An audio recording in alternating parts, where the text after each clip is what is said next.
Le régime a toujours su opérer sur deux traumatismes. La guerre d'indépendance, c'est-à-dire l'époque coloniale. Si vous bougez, c'est le retour de la France comme en Libye, ou le retour de l'Occident comme d'autres pays. Si vous bougez, c'est le deuxième argument, la guerre civile. Donc c'est soit nous, soit le chaos. Et cette équation, elle a beaucoup pesé sur les consciences de ma génération.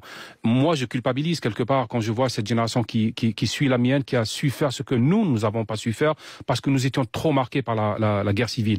Et le régime est coincé dans cet argumentaire qui n'opère plus sur ces jeunes. Celui qui a 20 ans aujourd'hui est né justement en 90. Donc il ne se souvient pas et n'est pas mobilisable par cette peur-là. Donc le régime essaie de jouer sur l'idée du chaos, mais pour le moment, comme le disent beaucoup de manifestants, le chaos, c'est le régime qui l'incarne. L'ordre, l'esthétique de la manifestation, la politesse, le sens écologique, le respect des autres, c'est les manifestants qui l'ont. La politesse, vous dites? Exactement.